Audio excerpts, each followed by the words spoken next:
안녕하세요.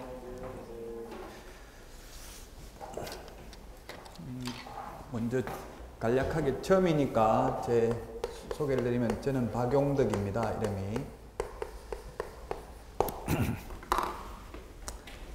자, 이게 공인중개사 시험이 이제 공인중개사 시험제도에서 계략적인 걸 좀 오리엔테이션을 하고 진도를 나가도록 하겠습니다. 처음이니까 거의 다 여러분들이 처음으로 공부하신 분들이라고 생각이 됩니다. 먼저 그러면 시험 시기를 한번 보겠습니다. 시험 날짜, 시험 시기. 첫 번째 시험 시기인데, 시험은 지금 현재 매년 10월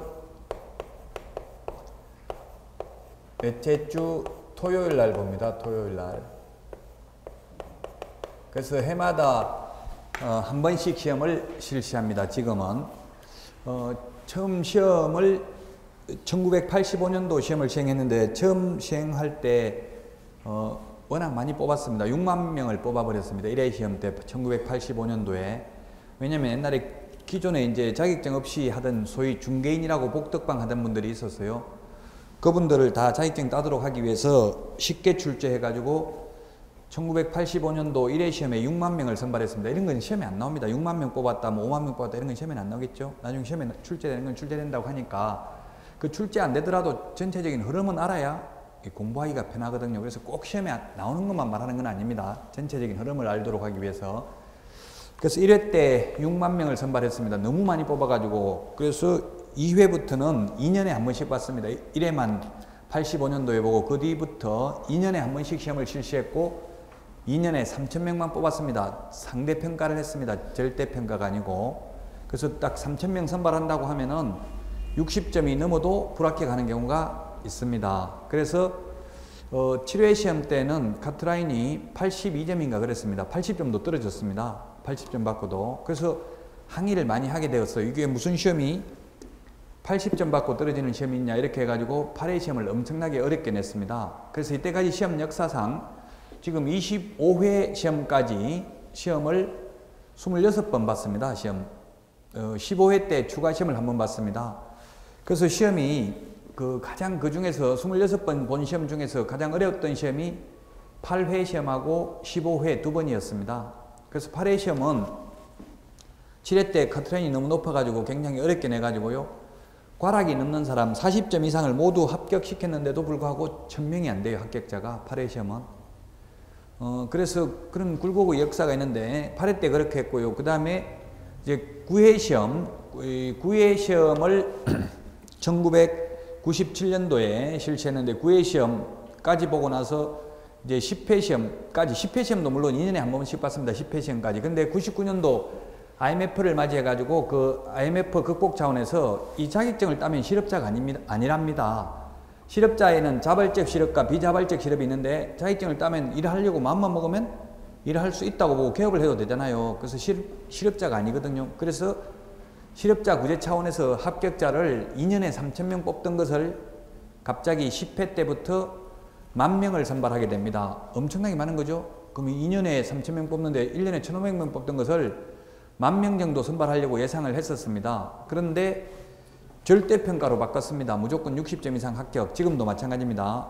절대평가로 바꾸고 나니까 정확하게 한 문제 때문에 1,000명씩 합격자가 왔다 갔다 하겠죠. 그래서 10회 시험에 14,700명이 합격했습니다. 몇 문제 쉽게 내버리니까 10,000명 뽑으려고 생각했는데, 그래서 10회 때부터 이제 약 15,000명, 10회 때 인원을 기준으로 해서 약 15,000명 내외로 선발하는 걸로 되어 있습니다. 지금까지도 그렇습니다.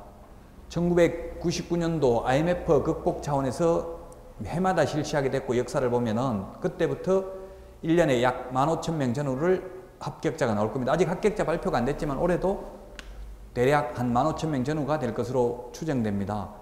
물론 그 중에 한번 15회 시험을 어렵게 출제해가지고 15회 추가 시험, 15회 때도 또 어렵게 내가지고 거의 1,000명도 합격이 안 했어요. 1%도 안 돼요, 합격률이. 그래서 15회 추가 시험을 한 번 더 봤습니다. 그래서 한 번 더 봐가지고 3만 명 넘게 합격한 적이 있습니다. 그런 걸 빼고 나면 정상적인 시험은 거의 15,000명 내외가 합격하신다고 보면 됩니다. 이제 올해도 마찬가지일 겁니다. 그리고 특이한 점은 내년에도 마찬가지일 겁니다. 올해까지 시험은 모두 일요일 날 봤습니다. 일요일. 이때까지 26번 시험을 모두 일요일 날 봤다고요. 근데 내년부터는 토요일 날 보는 걸로 이미 확정이 돼 있고요. 시험의 계략적 사항은 매년 2월 28일까지 공고하도록 되어 있습니다. 관보 및 일간신문에. 근데 이미 관행적으로 지금 국토교통부 내부적으로는 해마다 매년 10월 넷째 주 일요일 날 보다가 내년부터 토요일 날 보는 것으로 바뀌었다고요. 그래서 그건 변함이 없을 거예요. 이제 곧 좀 있으면 공식적으로 시험 날짜는 발표를 할 겁니다. 지금 비공식적입니다만 거의 확정적입니다. 99.9%가 10월 넷째 주 일요일인데, 그렇다면 아직 시험이 너무 많이 남았지 않나 이렇게 생각할 수 있지만, 거의 1년이 공부에 전념해야만 1년 정도 공부해야 합격할 수 있는 시험입니다. 이게 거의 1년은 열심히 하셔야 됩니다. 오래 한다고 좋은 건 아닙니다. 몇 년씩 하시는 분들도 많아요. 하다 보면은 금방 몇 년 지나가요. 그러니까 할 때 열심히 해서 꼭 내년 시험에 26회 시험에 합격하실 수 있도록 하시기 바랍니다. 자, 시험 시기를 봤고요. 그 다음에 응시 자격입니다. 응시 자격. 만약에 여러분들 중에서 응시 자격이 안 된다면 여기에 계시면 안 되겠죠? 응시 못하는 경우는 딱 두 가지밖에 없습니다. 첫 번째, 시험에 부정행위를 하고 5년 미경과자, 5년 미경과자. 그 다음에 자격 취소되고 나서 3년 미경과자입니다. 3년 미경과자. 이 두 개만 시험을 못 봅니다. 옛날에는 초창기 때는 만 20세 이상인 대한민국 국민의 하나에 응시할 수 있다 이렇게 돼 있었어요. 초창기 때는. 그러다가 지금 나이 제한이 삭제됐습니다. 나이 제한이 삭제된 이유는 지금 사법고시 같은 경우 모든 시험이 나이 제한이 없거든요. 그런 차원에서 이제 나이 미성년자도 볼 수 있다고요. 지금 미성년자가 몇 살이에요? 19살요?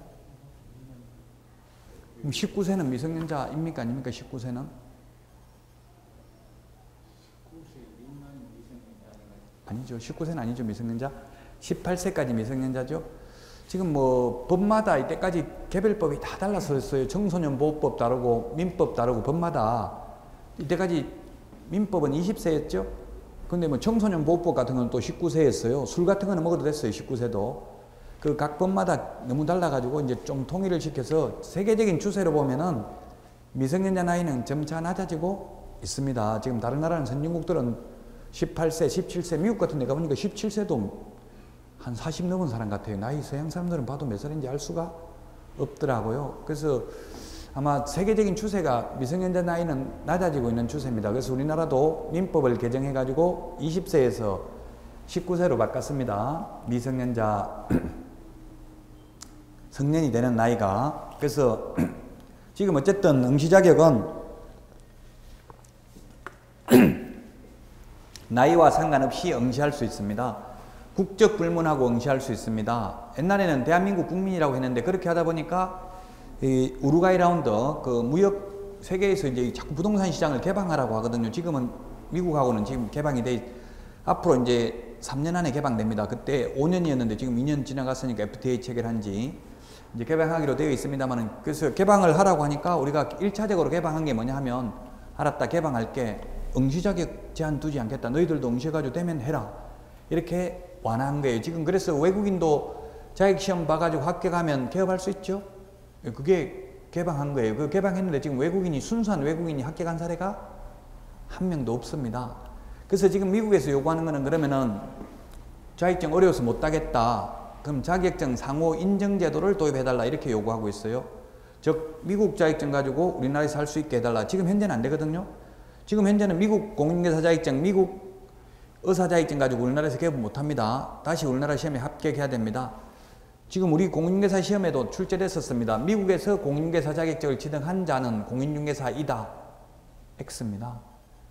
아닙니다. 공인중개사는 우리나라 시험에서 합격해야 돼요. 우리나라 시도의사가 시행하는 시험에 합격하여야만 공인중개사가 되는 것입니다.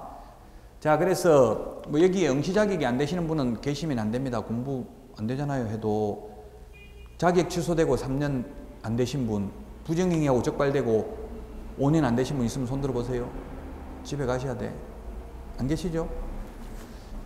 뭐 자격 취소된 사람은 우리나라에 지금 공인중개사 자격증 있는 분이 20만 명 정도 됩니다. 20만 명 대략. 지금 한 20만 명 정도 되고요. 그 다음에 그 중에서 개업을 한 개업 공인중개사가 약 8만 3천여 명 정도 됩니다. 현재 한 3분의 1 정도가 개업을 했습니다. 자격증 취득하신 분 중에서 지금 20만 명이 좀 넘는데 그 중에서 자격 취소되는 사람이 1년에 10명도 안 됩니다. 20만 명 넘는 인원 중에서 거의 재수없다고 봐야 되겠죠. 이론적으로는 자격 취소 요건이 4가지가 있습니다. 자격증을 양도대여한 경우, 나중에 다 나옵니다. 다시 취소 요건이 나오는데 양도대여하는 경우, 자격증을 뭐 부정하게 취득한 경우, 지금 현실적으로 가장 자격 취소 요건에 가까운 게 자격증 대여한 분들이 많거든요. 현실적으로는 아직도 있어요. 남의 자격증 가지고 하는 분들이 많이 있어요. 정부에서는 다 알고 있어요. 대여한 사실을 알고 있어도 적극적으로 현실적으로 적발하지는 않습니다. 지금 가만히 내버려 둡니다. 그랬다가 만약에 정부 부동산 정책이 실패해 가지고 단속하려면은 불법 중개업소 단속하러 나간다, 문 닫고 도망가라 이렇게 알려줘요. 또 그냥 단속하러 오는 게 아니고 문 닫고 도망가면 그 시간만이라도 계약서 안 적을 거 아니에요. 그러면 하루라도 안 올라갔다고 할 수 있죠. 예, 그래서 자격 취소되는 사람은 1년에 10명도 안 된다. 20만 명 넘는 사람 중에서. 그래서 거의 없다고 봐야 되고요. 자격 취소는. 예, 그 다음에 부정행위를 지금 수능 같은 경우 수능시험은 부정행위하면 1년간 시험 못 보죠. 지금 처음이니까 여러분들이 딱 시험에 나오는 것만 말할 수 없어요. 전체적인 흐름을 알고 나서 나중에 이거는 공인중개사법이 가장 쉬워요. 그건 아마 여러분들이 공부하는 과목 중에서는. 물론 내년에는 어렵게 출제됩니다. 여러분이 볼 때는 이 과목이 어렵게 나와요. 올해 쉽게 출제됐기 때문에 나중에 또 말씀드리겠지만 어쨌든 부정행위 제가 국토부에 질의를 했어요. 수능은 1년만 부정행위하면 1년만 시험 못 보는데 우리는 5년 동안 시험을 못 보도록 하는 것은 다른 자격증에 비해서 형평성에 어긋난다. 줄여달라. 1년만 못 보는 걸로. 이렇게 하니까 국토교통부에서 아직까지 부정행위로 적발된 사람은 단 한 명도 적발되어서 5년간 응시자격이 정지된 사람이 몇 명인지 알려주십시오 하니까 그러한 통계를 가지고 있지 아니합니다. 이렇게 답변하더라고요. 없다는 이야기 한 명도 현재. 그 부정행위로 적발되면 우리나라는 이성적으로 대하면 안 되고 감성적으로 대해야 돼요. 연세 드신 분이 감독관은 젊은 뭐 선생님이나 공무원이나 젊은 분들이 대체로 많아요. 와가지고 뭐 하면 너는 애비도 없냐 이렇게 말하면 돼요. 그런 식으로 감성적으로 대응해야 돼. 이성적으로 잘못했습니다 이러면은 확인서 쓰라고 한다고. 잘못한 거 저는 부정행위를 했음을 확인합니다 이런 거 확인서 써주면 5년간 시험 못 봐요. 그렇지 않으면 그냥 그 시험만 무효고 끝이에요. 현실적으로 부정행위에 적발되어도. 수능시험은 해마다 적발돼가지고 시험 못 보는 사람이 있지만 공인중개사 시험은 적발돼가지고 시험 못 본 사람이 한 명도 없다고요. 그래서 결론은 거의 응시 자격이 안 되는 분은 없다고 봐야 돼. 현실적으로는. 부정행위하고 5년. 그것도 그냥 부정행위가 아니라 부정행위 했음을 시인합니다 해가지고 확약서 써준 사람들만 못 본다고 5년 동안. 그 다음에 자격 취소되고 3년 미경과자만 시험 못 봅니다. 뭐 여러분들이 다른 과목 다른 과목 들으셨겠지만 그래도 시험 이게 지금 하고 있는 이게 응시 자격도 마찬가지고요. 시험 시기도 마찬가지고요. 시험 과목도 공인중개사법 내용에 있어요. 이게. 그래서 제가 말씀을 드리는 거예요. 다른 과목을 중개실무라는 건 전 과목을 다 통과를 하는 거니까 우리 공인중개사 법령 시행령에 시험 과목도 나와 있거든요. 그래서 말씀을 드리는 겁니다. 시험 과목 물론 잘 알고 오셨겠지만 시험 과목은 1차 시험이 있고 그 다음에 2차가 있습니다. 1차, 2차. 지금 뭐 주택관리사 시험 같은 경우는 1, 2차를 따로 봅니다만은 사법고시도 따로 보는데 우리 공인중개사 시험은 같은 날 1, 2차를 다 봅니다. 지금 여기 2차만 보시는 분 손 들어보세요. 혹시 1차만 보시죠. 1, 2차 같이 보시죠. 다. 예, 지금 하면 충분히 1, 2차 동시에 해서 합격할 수 있습니다. 자, 그래서 1차 과목이 있고 2차 과목이 있습니다. 그래서 1차 과목이 뭐가 있느냐면 첫 번째 부동산 학개론이 있습니다. 부동산 학개론이 있고 두 번째 민법 및 민사특별법이 있습니다. 민법 및 민사특별법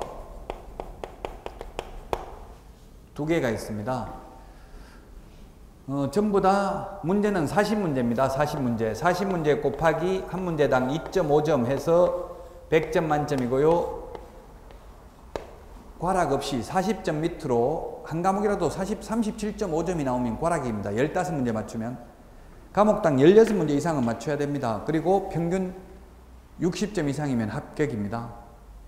그러면 1차 과목의 만점은 몇 점이에요? 80점이 만점이죠? 80점 넘게 받아도 필요가 없죠. 한 과목당 40점은 받아야 되니까 40점 받고 다른 한 과목 80점 받으면 20점 떼가지고 보태줄 수 있잖아요. 그럼 평균 60점이면 합격이죠?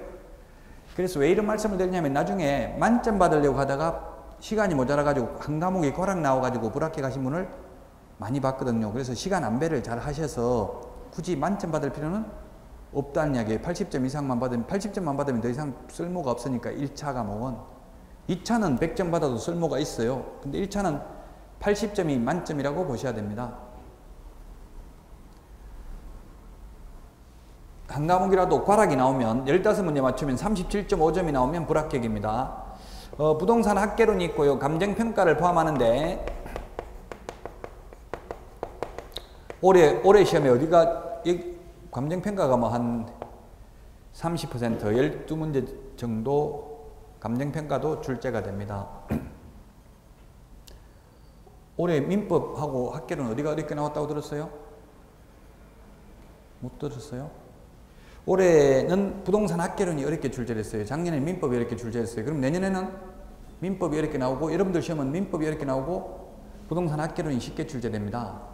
왜냐하면 지금 저도 부동산학과 지금 박사과정을 다니고 있어요. 이제 거의 수업은 다 되는데 논문만 쓰면 되는데 우리 지도교수가 올해도 계속 출제하셨어요. 누군지 뭐 실명을 공개하면 원래 공개 못하게 돼 있어요. 출제위원 들어간 건 죽을 때까지 말하지 말라고 돼 있어요. 근데 뭐 작년도 출제위원 들어가고 올해도 들어가셨는데 올해도 쉽게 냈더라고요. 우리 교수님은 뭐 괜히 어렵게 내가지고 왜냐면 이건 일정한 요건만 갖추면 다 자격이지 이게 자격증 땄다고 다 개업해서 성공하는 건 아니잖아요. 그건 누구든지 일단 진입장벽은 낮춰주자 이런 주의예요. 그래서 쉽게 냈는데 출제위원이 5분이 들어가요. 5분이 들어가셔서 한 분당 8문제씩 해서 40문제를 냈어요. 근데 가면은 20명 또는 30명 그 작년에 합격하셨던 분들이 오셔서 모의 테스트를 받습니다. 그거 해가지고 너무 문제 쉽다 이렇게 나와가지고 다시 어렵게 내고 해서 결국 올해 난이도를 맞췄습니다. 왜냐면 통계 전문가까지 들어와가지고 작년에 분포도 이 문제는 몇 명이 맞았다 이런 것까지 다 통계 전문가가 통계까지 말해가지고 작년에 시험 쓰니까 올해 이렇게 내라 이렇게 말을 한대요. 그래서 해마다 반대로 나온다고요. 그 출제하러 들어갔던 사람들 이야기를 저는 전달하는 겁니다. 그러니까 내년에는 1차에는 민법이 어렵고 일단 1차를 말하니까 부동산 학개론이 쉽게 나옵니다. 올해는 부동산 학개론이 어렵게 출제됐습니다.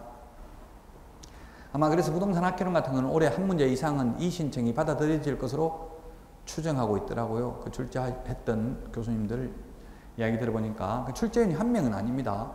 5분이 출제를 했어요. 그 이제 지금 출제한 유명한 교수님들 뭐 이창석 교수님이나 뭐 이런 분들 안정근 교수님이나 우리 부동산 학개론 계보에 나오는 교수님들은 책에다가 이미 출제위원 들어갔다고 한번 써버리면 다시는 출제위원 못 들어가요. 이제 그런 분들은 출제위원 못 들어가고요. 그냥 이름 안 알려져 있는 분들이 들어가요. 자기 책에다가 출제위원 들어갔다고 한 번이라도 적으면 절대 못 들어가요. 근데 누가 출제위원 들어간지가 그렇게 중요하지는 않아요. 그 법 과목은 이제 학개론은 약간 성향이 있긴 합니다만은 출제위원들이 참고하는 서적이 한 150권 정도 있대. 그 시중에 우리가 본 책이 다 들어가 있다는 얘기. 출제위원들 보고 참고하라고 150여 권이 들어가 있고 한 2주 전에 들어갑니다. 출제위원들 들어가가지고 시험 끝날 때까지 못 나옵니다. 옛날에는 문제가 유출된 적도 있었거든요. 26번 시험을 보는 동안. 근데 이제 앞으로 문제 유출되는 일은 없다. 옛날에 시험지 팔았어요. 기출문제 팔았는데 그걸 사가지고 시험 보신 분이 불합격하셨어요. 그래가지고 이게 문제가 돼가지고 구속되고 막 이렇게 해서 산업인력공단 직원들도. 그래서 아마 앞으로 문제 유출되는 일은 없을 것입니다.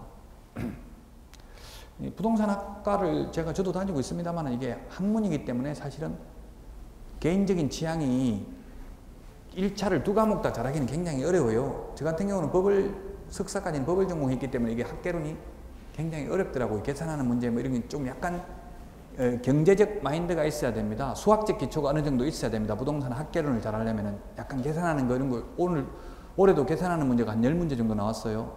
그래서 계산하는 거 이런 거 수학적 기초가 좀 있어야 된다. 지금 전혀 수학적 기초가 없는 분이 1년 만에 수학 다시 해가지고 하기는 어려워요. 계산 문제 빼더라도 내년에는 쉽게 나오니까 큰 무리는 없을 거예요. 근데 뭐 민법 이거는 어렵게 나온다 하더라도 거의 판례가 있고 어떻게 보면 암기하면 되거든요. 학계로는 암기가 될 일이 아니라고요. 숫자를 뭐 계산하는 걸 암기할 수는 없잖아요. 식을 갖다가. 그래서 올해는 여러분들이 시험 볼 때는 그래도 학계로는 쉽게 나오고 민법이 어려운 게 오히려 더 좋아요. 민법은 판례하고 다 공부하면 깊이 하면 다 알 수는 있거든요. 자, 민법은 제가 부동산 학계로는 잘 모르니까 넘어가고, 민법도 민법 및 민사특별법인데 민법에서 이 민사특별법이 한 12문제 정도 출제되죠. 12문제가 아니구나. 15% 6문제 정도가 출제가 되네요. 민법에서 34문제, 그 다음에 민사특별법에서 6문제 이렇게 해가지고 약 40문제가 출제됩니다. 그래서 민법이 아마 여러분들이 이 민법이 모든 법의 바탕이 되는 거고, 이 6과목 중에서 공부할 비중이 나머지 5과목 다 하는 거하고 민법하고 아마 공부 분량이 거의 같아야 될 거예요. 내년에는. 굉장히 어려워요. 관념적이기 때문에. 처음에 법률행위 이렇게 하면 이 법률행위라는 자체가 어원이 법률행위가 이게 번역 자체가 잘못됐거든요. 그래서 독일에서 우리가 영미법이 아닌 대륙법, 독일에서 일본을 거쳐서 우리나라에 왔는데 법률행위라는 말 자체가, 법률이 영어로 하면 로우인데 로우가 아니고 이 독일어 어원은 레이츠 게셰프트 해가지고 영어로 말하면 right입니다. 권리 의무를 발생시키는 게 법률행위입니다. 그럼 번역 자체가 법률행위라고 되어 있는데 어쨌든 어렵다는 이야기에 관념적이기 때문에 뭔지 눈에 딱 손에 잡히지가 않는다고요. 총칙 부분이 가장 어려워요. 모든 과목은 최고 어려운 게 총칙인데 여러분들 총칙부터 공부하니까 민법 처음 들어도 뭔가 하나도 모를 수도 있어요. 이제 총칙이 끝나면 이제 총칙이 있고, 그 다음에 물권법이 있고요. 그 다음에 계약법, 계약편인데 흔히 계약법이라고 부릅니다. 그 다음에 민사특별법 이렇게 나누어져 있습니다. 그래서 보통 총칙에서 한 10문제 정도, 계약법에서 한 10문제 정도, 물권법에서 14문제 정도, 그 다음에 민사특별법에서 6문제 이렇게 해가지고 40문제 정도가 출제가 됩니다. 총칙은 이제 뭐 법률행위, 조건, 기한 뭐 이런 것들이 출제되고, 대리, 표현대리 뭐 이런 거 출제되고, 물권법은 물권법정규라고 해서 민법 185조에 보면 물권의 종류가 열거되어 있습니다. 8개가 딱 나와 있죠. 물권, 점유권, 소유권, 그 다음에 제한물권으로서 뭐 지상권, 지역권, 전세권, 유치권, 질권, 저당권 이렇게 딱 8가지가 명시되어 있습니다. 그 중에서 이제 시험 범위가 아닌 게 질권입니다. 질권. 질권은 동산 권리질권, 동산질권, 권리질권 이런 거거든요. 그 질권은 시험 범위가 아니고요. 나머지 7개에서 출제되는데, 그래도 뭐 전세권 이런 건 들어는 봤잖아요. 그 좀 공부하기가 쉽다고, 총칙보다는. 근데 세계적으로 전세권이 있는 나라는 유일하게 우리나라밖에 없습니다. 세계 어느 나라를 가더라도 전세라는 건 없다고, 전세제도가 있는 나라는 우리나라밖에 없어요. 그 다른 나라 사람한테 전세를 설명하면 이해를 못 하더라고. 아무리 설명하려고 해도 전세를. 자기 나라에 없으니까. 전세는 우리나라에만 있는 특이한 제도고, 그래서 우리나라는 왜 이때까지 전세가 가능했냐면은 레버리지 이펙트, 즉 지렛대 효과로 이용됐다고요. 집값이 올라가니까 은행 융자 끼고 전세금 받아가지고 사놓으면은 나중에 팔면은 은행 융자 이자 갚아도 돈이 남았죠. 그 지렛대 효과로 이용됐기 때문에 전세제도가 유익하게 이용됐다는 이야기예요. 예를 들어서 10억짜리 집이라 하더라도, 아파트라 하더라도 뭐 전세, 요즘은 전세가 막 70%가 되죠. 7억이고 뭐 예를 들어서 융자 2억 받고 하면 자기 돈 1억만 있어도 살 수도 있다는 이야기예요. 예를 들자면. 근데 지금 그렇게 해버리면 안 들어오려고는 하는데, 현실적으로 중개업을 해보니까 안 들어오려고 하는데 없으면, 전세가 없으면 들어올 수밖에 없더라고요. 들어오면서 이제 그런 수도 있어요. 주택임대차 신용보증보험이라는 게 있거든요. 서울보증보험에 가입하면은 전세보증금을 돌려주는 그런 제도도 있어요. 어쨌든 전세제도는, 전세권이라는 것은 세계적으로 우리나라에만 있는 제도이다. 특이한 제도입니다. 이런 물권법이 가장 많이 출제되고요. 물권은 순서가 있는데 채권은 순서가 없죠. 계약법은 14가지 전형계약이 있는데 그중에 거의 다 나오는 게 아니고 우리 시험에는 매매, 교환, 임대차만 출제됩니다. 매매, 교환, 임대차. 이거 말고도 현상광고, 도급, 임치 등등 있는데 출제되지 않고요. 매매, 교환, 임대차. 매매, 교환, 임대차 이런 걸 들어봤기 때문에 오히려 뒤에가 쉽단 말이에요. 민법이. 앞에가 어려우니까 어려워도 민법 공부를 이제 열심히 하셔야 돼요. 거의 앞으로 몇 달 동안은 민법 위주로 하셔야 돼요. 다른 거는 2차 과목은 암기 위주로 하는 과목이고요. 1차는 단순히 암기가 아니라 생각을 하면서 좀 원리를 알면서 암기해야 되는 과목이거든요. 과목의 특성이. 그 1차는 공부하는 시간을 많이 요해요. 어떻게 보면 1차가 쉽고 2차가 어려워야 되죠. 근데 사법고시도 안 그래요. 1차가 더 어려워요. 2차는 쉬워요. 어떻게 보면. 2차는 단순히 암기하는 과목이고 1차는 생각을 하면서 암기해야 되는 과목이라고요. 물론 기본적으로 어느 정도 암기는 하셔야 되죠. 무조건 이해한다고 다 되는 건 아닙니다. 말로는 이해하라고 하지만 사실은 어느 정도 암기를 해야 된다. 그 다음에 민사특별법은 뭐가 있느냐면 과목 이름만 보겠습니다. 민사특별법. 민사특별법. 자, 특별법, 일반법 이제 나중에 나오겠습니다만 특별법, 일반법을 구분하는 실익은 서로 충돌했을 때는 특별법 우선의 원칙에서 특별법을 먼저 적용합니다. 그래서 군인이 사고 치면 헌병대에서 조사하죠. 경찰서 가는 게 아니고 군형법이 특별법이기 때문에 그렇습니다. 특별법 우선의 원칙. 그래서 예를 들면 이제 뭐가 있냐면 주택임대차보호법이 있는데 주택임대차보호법 민법에도 임대차가 있잖아요. 이 계약법에 보면 임대차, 매매교환 임대차가 있죠. 그 임대차가 있는데 주택임대차에 대해서는 민법의 임대차보다는 뭘 적용한다? 주택임대차를 먼저 적용한다고요. 예를 들면 우리 민법 임대차에는 최단기 존속기간이 없는데 주택임대차보호법에는 최하 몇 년 보장해줘야 돼? 최하 2년 보장해줘야 돼? 2년? 그런 건 특별법에 있단 말이에요. 그러니까 특별법을 먼저 적용한다고요. 주택은 상가건물임대차보호법도 있는데 상가건물임대차보호법도 특별법입니다. 민법 임대차에 비해서. 그래서 상가건물임대차보호법은 최단기 존속기간이 1년을 보장해 줘야 되죠. 그 특별법에 있다고. 민법에는 그런 규정이 없어요. 그 특별법을 먼저 적용합니다. 여기서 각각 한 문제가 출제되고요. 이 주택임대차보호법은 전두환 정권 때 만들어져 가지고 모든 주택에 대해서 다 적용했습니다. 옛날 전두환 정부 때는 어떻게 보면 군사 독재였기 때문에 강력한 힘이 있었기 때문에 반대할 수가 없었어요. 그래서 모든 주택을 한다 해도 아무 말이 없었어요. 근데 상가건물임대차보호법은 이 김대중 정부 때 도입됐습니다. 김대중 정부 때는 그렇게 강력한 카리스마는 없다고 봐야 돼요. 군사 또 여소야대일 수도 있었고 그때 아주 강력한 힘은 없었기 때문에 모든 상가에 대해 할 수가 없었습니다. 그래서 상가는 환산보전금이 보전금 일정 금액 이하의 상가만 보호되죠. 지금 현재 금액이 큰 거는 큰 빌딩 같은 거는 상가건물임대차보호법이 적용 안 됩니다. 그러면 상가건물임대차보호법이 적용 안 되면 일반 민법 임대차 규정이 적용이 되겠죠. 자, 그 상가건물임대차보호법이라는 게 있고요. 그 다음에 집합건물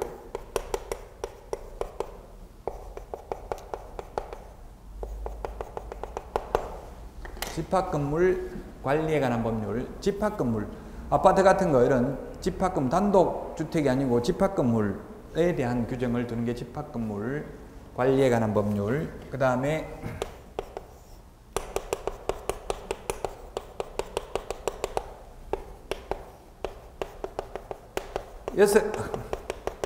다섯 개 법에서 6문제가 출제됩니다. 집합건물 했고 부실법 그냥 제 마음대로 줄였는데요. 법 제목을 줄이는 건 자기 자유입니다. 그래서 부실법이라고도 하고 실명법이라고도 하고요. 정식 명칭은 부동산 실권리자 명의등기에 관한 법률입니다. 이건 김영삼 정부 때 도입됐죠. 그때 모든 금융실명제도 도입됐고요. 모든 금융거래, 부동산 거래는 실명으로 해야 된다. 자기 이름으로 해야 된다. 남의 이름으로 사놓으면 안 된다. 즉 명의신탁을 하면 안 된다. 이런 내용입니다. 여기에서 한 문제 출제되고요.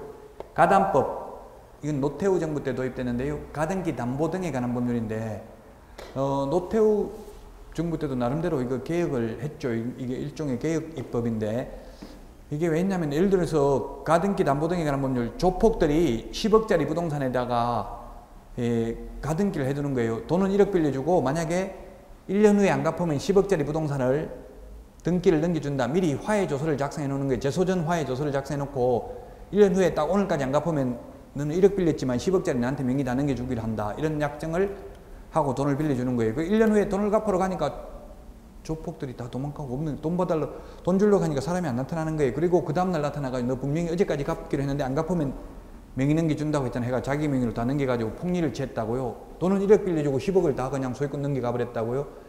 그래서 이 가등기 담보 등에 관한 법률의 가장 큰 취지는 청산을 하라는 이야기입니다. 청산. 즉 10억짜리 부동산이면 1억 빌렸으면 1억 빼고 나머지 9억은 돌려주고 소유권을 가져가라. 이런 취지입니다. 가등기 담보 등에 관한 법률 폭리를 취하지 말라.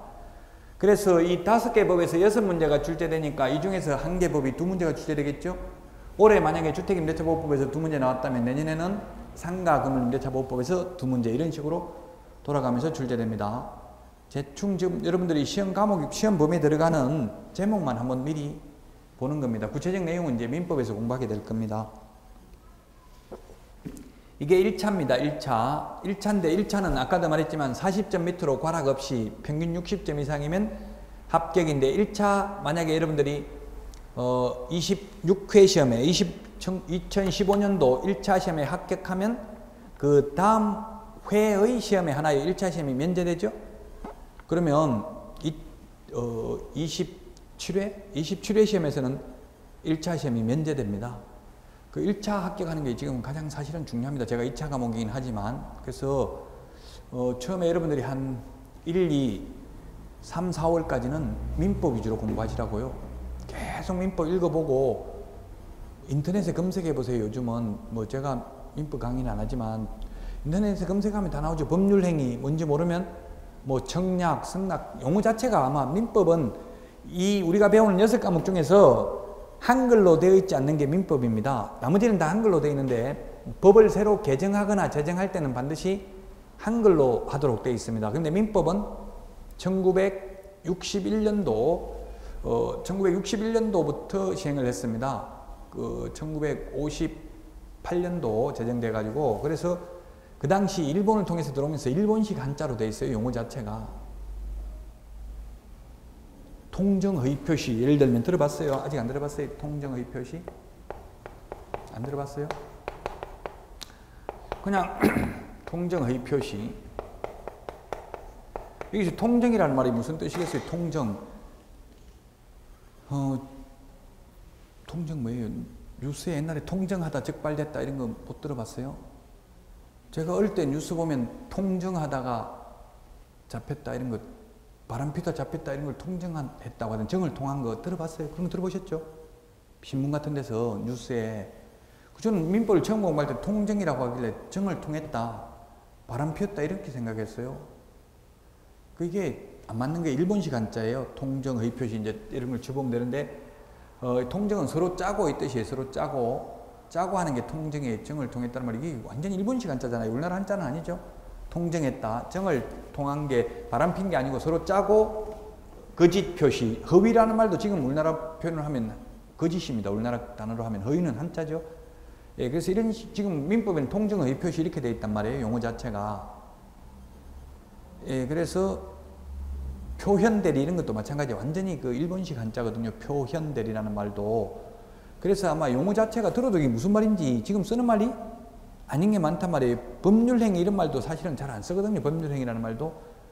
그래서 모르는 단어가 나오면 인터넷에 다음이나 네이버 이런 데 검색을 해보시라고 용어를. 그러면 다른 사람들이 거기에 대해서 쓰는 글들이 많단 말이에요. 그걸 읽어보다 보면은 이해되는 경우가 많겠죠.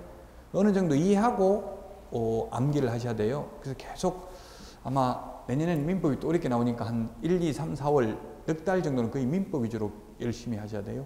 다른 과목은 이제 수업 들으면서 이 공인중개사법은 수업만 들어도 민법 계속 민법만 공부해도 나중에 보면 공인중개사법이 더 점수가 잘 나와요.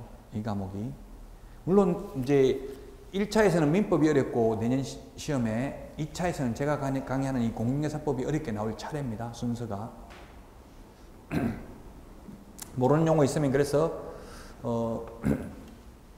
인터넷으로 검색을 많이 해보시고요. 그 다음에 2차 과목, 다시 2차를 보면 이제 원래는 2차는 1차 합격하신 분들만 보는 게 원칙인데 1, 2차 시험을 동시에 보기 때문에 합격했는지 아닌지 알 수가 없죠. 그래서 1차 보고 나서 30분 있다가 2차 보는데 불합격한 사람도 볼 수는 있습니다. 그게 얼마나 좋아요. 한번 시험을 보는 게 굉장히 많은 효과가 있어요. 저는 8회 때부터 95년도 8회 때부터 공부를 했었는데요. 뭐 회사 다니면서 8회 때부터 그러다가 99년도가 몇 회죠? 99년도가 10회인가? 10회죠, 10회. 99년도? 아니 10회 시험에 처음 자격증을 땄어요. 그리고 14회 시험에 자격증을 따고 2번 자격증을 취득했는데요. 그래서 제가 계속 시험 보면서 자격증 있는데 시험 응시해도 됩니까? 이렇게 물으니까 특별히 응시 못하도록 제한하고 있지는 않습니다. 이렇게 하더라고요.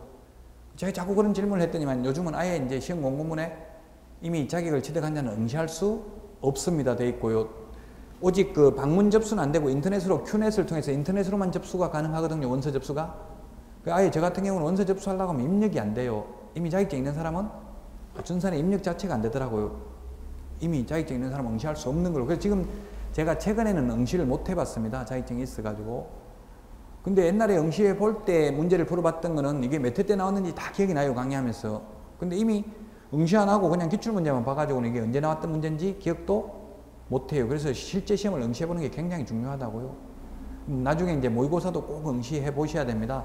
지금 이 마음을 시험 볼 때까지 계속 가져가셔야 됩니다. 지금은 굉장히 의욕적으로 열심히 해보려고 하는데 나중에 시험에 임박해지면 안 되는 경우가 많거든요. 그래서 페이스 관리를 잘 하셔야 돼요. 10월 24일인가요? 내년에 10월 24일 맞아요? 10월 24일 날 이때 모든 정력을 쏟아부어서 합격을 해야 되는데 미리 너무 오버페이스 해가지고 포기하는 경우가 많아요. 너무 정력을 낭비하지 말고 서서히 모르는 사이에 시나버로 공부해야 됩니다. 시나버로. 시나버로가 무슨 뜻이에요? 저는 대학교 1학년 때 국어시험에 교양 국어의 시나버로의 뜻을 쓰시오 이렇게 했는데 들으는 봤는데 막상 쓰려고 하니까 못 썼어요. 그래서 국어사진 찾아보니까 모르는 사이에 조금씩 이렇게 돼 있더라고요. 뜻이. 한국 표준말이에요. 시나버로. 너무 오래 오버페이스 하지 말고 너무 막 미친 듯이 공부했다가 지쳐가지고 빨리 쓰러지지 마시고 서서히 조금씩 이렇게 하다가 10월 달에 모든 정력을 쏟아부을 수 있도록 하시라고 페이스 관리를 하시라고요. 너무 빨리 열심히 막 10시간씩 갑자기 잠도 안 자고 하다가 거의 지쳐가지고 포기하는 경우가 많거든요. 장기 레이스입니다. 장기간. 자, 그래서 1차 불합격해도 같은 날이니까 일단 시험 볼 수는 있습니다. 2차 과목 중에서 최고 먼저 보는 게 제가 맡은 과목입니다. 공인중개사법입니다. 공인중개사 법령 및 중개실무입니다.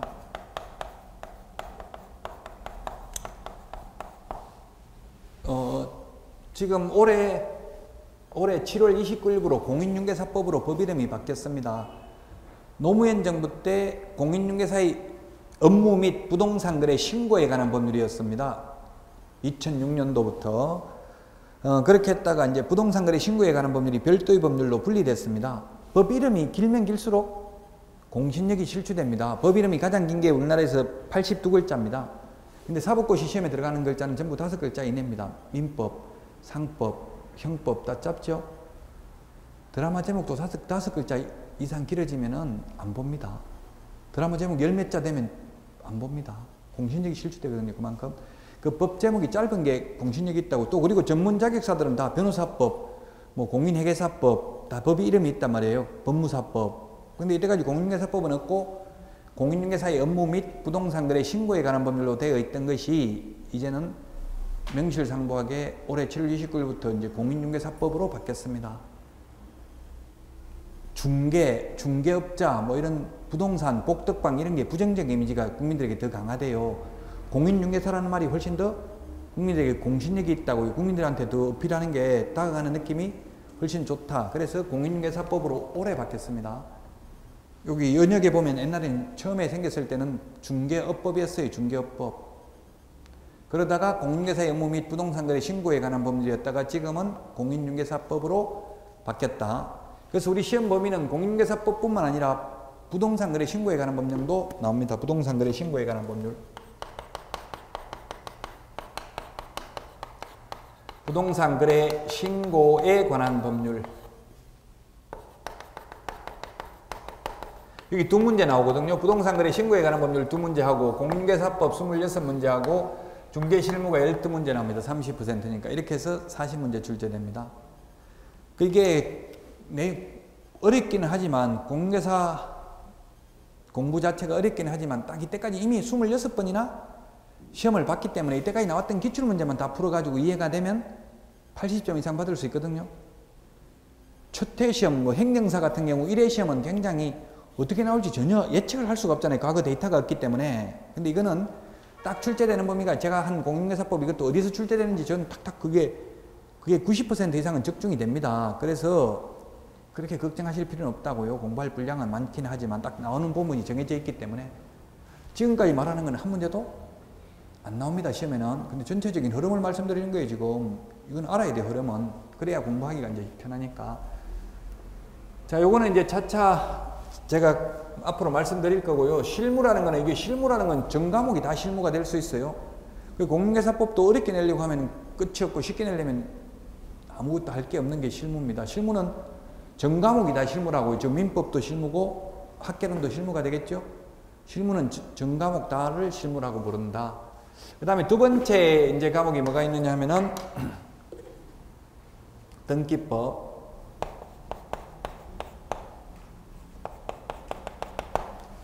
그 다음에 지적법입니다. 그 다음에 세법. 등기법, 지적법을 공시법이라고 하죠. 공시법. 공시법이라고 부르는데 흔히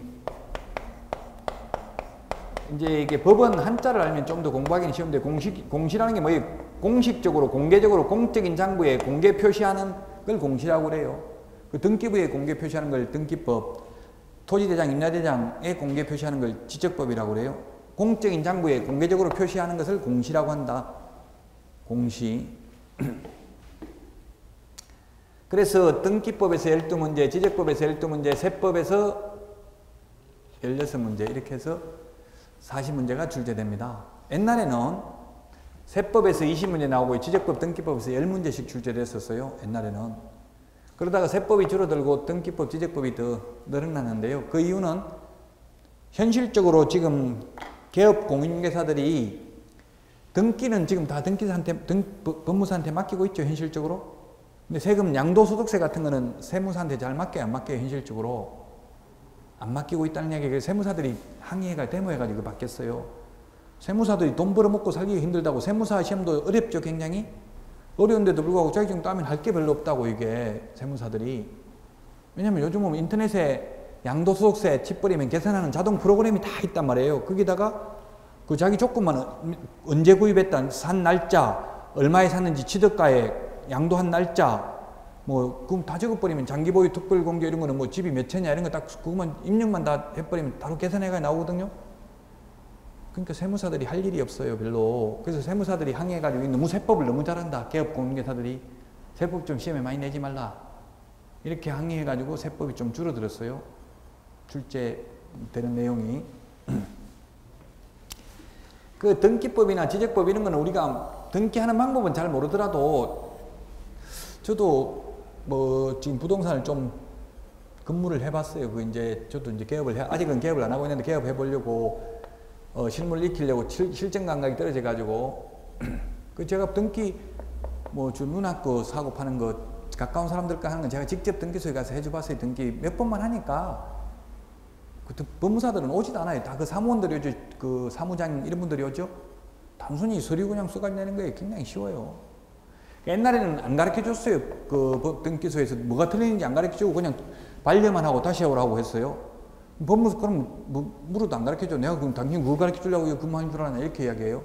법무사를 찾아갈 수밖에 없었어요. 옛날에는. 근데 지금은 뭐 등기소에 가서 물어보면 자세히 가르쳐 줘. 뭐가 잘못됐다. 다시 하라. 충분히 셀프 등기가 가능해요. 이제 혼자서 법무사를 통하지 않고도. 세법은 모든 세법이 다 출제되는 게 아니라 우리 부동산 관련 세법입니다. 부동산 관련 세법이 뭐가 있어요? 부동산을 최고 먼저 취득하면 내는 세금을 취득세라고 하죠. 취득세가 있고요. 옛날에는 취득세하고 등록세가 있는데 지금 취등록세가 두 개 합해졌죠. 등록세가 취득세로 합해져. 옛날에 2% 했는데 지금은 합해서 그냥 취득세를 4%라고 그래요. 일반 표준세율은 4%예요. 주택인 경우는 뭐 금액에 따라 달라지죠. 1%, 2%, 3% 이렇게 다른데 상가 같은 거는 4%예요. 상가, 토지 이런 거는. 그래서 등록세가 없어지고 그냥 취득세밖에 없습니다. 취득세가 4%고요. 일반 표준세율이 취득세 시험에 나오고 취득하면 내는 세금 취득세. 취득을 해가지고 부동산을 보유하면 내는 세금이 무슨 세금이에요? 보유하면 내는 세금이 재산세죠. 재산을 많이 보유하면 내는 세금이 종합부동산세, 종부세, 그래서 줄여서 종부세, 종합부동산세 나오고요. 그 다음에 가지고 있다가 팔면 나오는 세금이 양도소득세죠.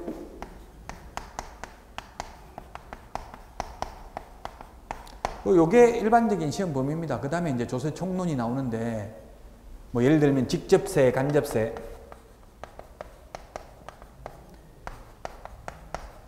이런 것들도 뭐 조세 총론에서 한 문제 정도 나올 수 있습니다. 근데 이 중에서 시험에 많이 나오는 거는 양도소득세입니다. 양도소득세가 거의 반 나와요. 16문제 중 8문제 정도가 양도소득세가 나와요. 양도소득세가 가장 중요하다고요. 실제 시험에서는. 그럼 직접세, 간접세 이런 거는 이제 그냥 상식적으로 그 조세 정의를 실현한다면 세금이라는 건 뭐 소득이 있는 곳에 세금이 있고 보통은 누진세를 적용하고 있죠. 소득이 많은 사람이 세금을 더 많이 내고 있죠. 그게 왜냐면 이 국민연금도 많이 내면 수익률이 오히려 더 낮잖아요. 작게 낸 사람이 수익률이 더 높죠. 그 이유가 왜 그렇겠어요? 전부 나중에 안 그러면 자본주의의 그 폐해가 있어가지고 부자는 계속 부자되고 가는 사람은 굶어 죽거든요. 그냥 그대로 나누면 정부가 전혀 개입을 안 하면. 우리는 공산주의가 아니고 자본주의이기 때문에. 그래서 정부에서 이걸 균형을 어느 정도 맞추려고 개입을 하는데, 그러면 이게 조세 이론에 따지면 직접세를 높여야 되겠어요? 간접세를 높여야 되겠어요? 지금 우리 뭐 담배세 또 뭐가 있죠? 지금 올린다고 하는 거 이런 거. 담배세, 주세, 담배에 내는 세금, 주세, 부가가치세 이런 건 전부 다 간접세죠. 간접세는 담세자와 납세자가 서로 다른 걸 간접세라고 불러요. 즉 세금 내는 사람하고 세금 부담을 하는 사람이 다르다고요. 우리 담배세는 담배 사는 사람이 내지만 실제 부담을 하지만 내기는 누가 내요? 담배 판 사람이 세금 내죠? 지금 담배값 올리는 게 세금 때문에 올리는 거잖아요. 지금 뭐 얼마로 2,000원씩 올린다고 하잖아요. 사실은 이게 이론적으로 보면은 바람직한 건 아니죠. 이게 지금 간접세를 올리고 있는 거잖아요. 이거는 자기가 담배 피는 사람이 담배 피울 때 세금 낸다고 생각하고 담배 사는 사람은 없죠? 모른다고. 그 조세 제한이 적어요. 이 간접세는. 근데 직접세는 뭐 예를 들어 소득세를 올린다, 재산세를 올린다 이러면 직접 뭐 피부로 갑자기 재산세 50만 낸다, 100만 낸다 하면 막 들고 일어나죠? 조세 제한이 심하잖아요. 노무현 정부 때 힘들었던 게 그런 조세 제한이 심하니까 종부세 이런 게 굉장히 후퇴했죠? 그럼 직접세이기 때문에 이론적으로 보면 직접세를 올려야 돼요. 간접세를 올리면 안 되고 이론적으로 보면. 그러나 이 조세 제한이 심하기 때문에 모든 국가들이 거의 다 간접세를 올리고 있죠. 지금 부가가치세 10%가 어마어마하잖아요. 근데 우리가 음식을 먹으면서도 내고 있지만 모르잖아요. 그거 낸다는 생각하는 사람 별로 없죠? 다 포함되어 있으니까 가격에. 그래서 실제로는 이론적으로 한다면 조세 정의를 실현하려면 직접세를 높여야 된다. 간접세를 높이는 게 아니고. 그런데 우리나라뿐만 아니라 모든 국가들이 거의 다 받기 편한 간접세를 올리는 경향이 강하다고. 이건 조세 제한이 없기 때문에 간접세는. 이거는 역누진이 적용되는 거잖아요. 이게 직접세라는 누진세가 적용되고 누진율이 적용되고요. 간접세는 오히려 부자가 담배 한 갑 사피는 거하고 가난한 사람이 한 갑 사피는 거하고 자기 소득에서 나가는 돈을 따지면 가난한 사람이 더 많이 내는 걸라고 봐야 돼요. 똑같은 돈을 내지만. 외국 같은 데는 그렇더라고요. 우리나라는 교통법 위반하면 돈 똑같잖아요. 다른 나라 보니까 교통법 위반하면 자기 소득에 따라서 내더라고. 예를 들면 이건희가 뭐 4만 원 딱지 끊기가지고 그거 별로 체감할 수가 없죠. 4만 원 내는 거. 서민이 4만 원 내는 건 크지만 자기 소득비 대비해서 400만 원도 내고 4만 원도 내고 이렇게 달라요. 우리나라가 아닌 다른 나라 그런 나라도 있더라고요. 우리나라는 물론 다 똑같고. 어쨌든 이런 건 이제 이게 조세 총론입니다. 직접세, 간접세 뭐 이런 거 예를 들면 이런 부분도 한 문제 정도 출제가 된다. 그 다음에 마지막으로 이제 부동산 공법입니다. 공법. 공법이 있고 사법이 있는데요. 공법이나 사법이라는 단일 법전은 없습니다. 우리나라 법, 어떤 분은 공법이라고 하니까 공법이 공법 법전을 아무리 찾아도 안 나오는데, 이런 법전을 찾으려면은 법제처라고 치면은 인터넷에 법제처 치면은 법제처 법령정보센터로 연결이 되고요. 그 요즘 휴대폰 어플리케이션 다운받으면 됩니다. 다운 안 받으면 조금 느리겠죠. 다운받으면 바로바로 열 수가 있고요. 어플리케이션 다운받아 놓으면. 그래가지고 이제 법을 자꾸 찾아봐야 돼요. 기억이 오래 남으려면요. 자꾸 찾아보면 그게 기억이 오래 남아요. 그래서 제가 뭐 무슨 법 몇 조 이런 말을 하면 그 시험에는 무슨 법 몇 조에 있는지까지는 시험에 안 나오거든요. 그럼에도 불구하고 제가 뭐 아마 민법도 그런 말 할 거예요. 민법 186조 뭐 몇 조 185조 이렇게 하면 그게 뭔지 직접 한번 민법 들어가셔서 이 법제처 법령정보센터에 들어가가지고 휴대폰으로 다 조회가 가능하니까 직접 법조문을 한번 보시라고요. 그래야 기억에 오래 남는다고요. 자, 공법이라는 법전은 없습니다. 공법과 사법, 우리 나중에 공인중개사법에도 나옵니다만은 공법과 사법의 차이점.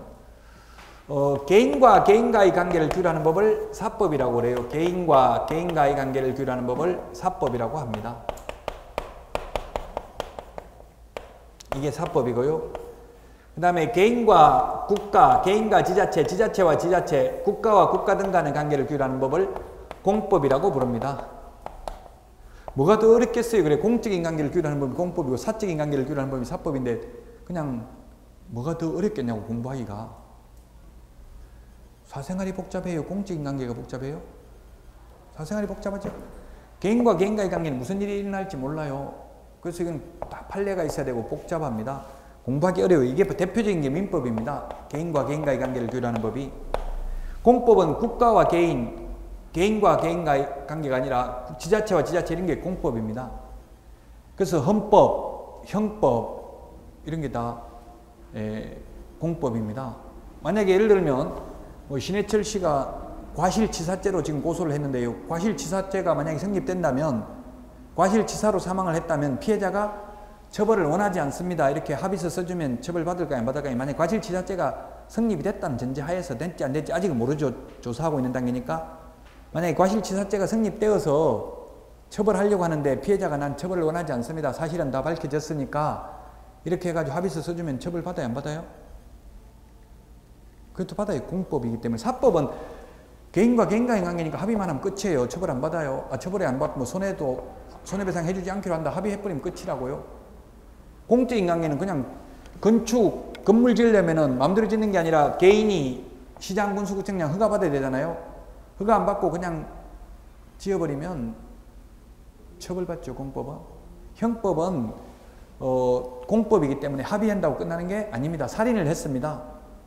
살인사건이 일어났습니다. 그래서 피해자가 어차피 죽은 사람 죽었으니까 돈 뭐 1억 받고 그냥 합의해 줬어요. 난 처벌을 원하지 않는다. 처벌받아야 안 받아요? 그래도 처벌 받죠. 공법이니까, 공적인 관계니까 개인 간의 관계가 아니라고요. 그래서 이게 사법이 훨씬 더 어렵다고, 공법보다는. 그 민법이 사법이고 여러분들이 공부하는 공법이 부동산 공법이, 모든 공법이 다 시험에 나오는 게 아니라 부동산 공법만 시험에 나오죠. 우리 그러면 제가 강의하는 공인중개사법은 뭐냐면 여기에 있어요. 공인중개사법은 공법과 사법의 중간에 있다고 해서 중간법, 공사법이 혼합되어 있다고 해서 혼합법, 또는 사회법이라고 합니다. 사회법. 공인중개사법은 짬뽕이에요. 짬뽕. 공법도 있고 사법적 요소도 있어요. 두 가지 요소를 다 가지고 있어요. 공인중개사법은. 민법은 사법적 요소만 있고 공법은 공법적 요소만 있습니다. 그 공법이 뭔지 사법이 뭔지 뭔가 자꾸 이제 여러분들이 지적 호기심이 있어야 돼요. 의문을 제기해야 돼요. 무조건 단순히 암기하는 게 아니고요. 그런 걸 물어볼 데가 없으면 일단 인터넷에 먼저 검색해 보시라고요. 그런 용어를. 그리고 나서 암기를 하는 게 훨씬 도움이 될 겁니다. 원칙적으로 50분 하고 10분 쉬는 걸로 하겠습니다. 그래서 쉬었다가 다시 공법에 대해서 6개 과목이 있으니까 조금 말씀드리고 진도 나가겠습니다.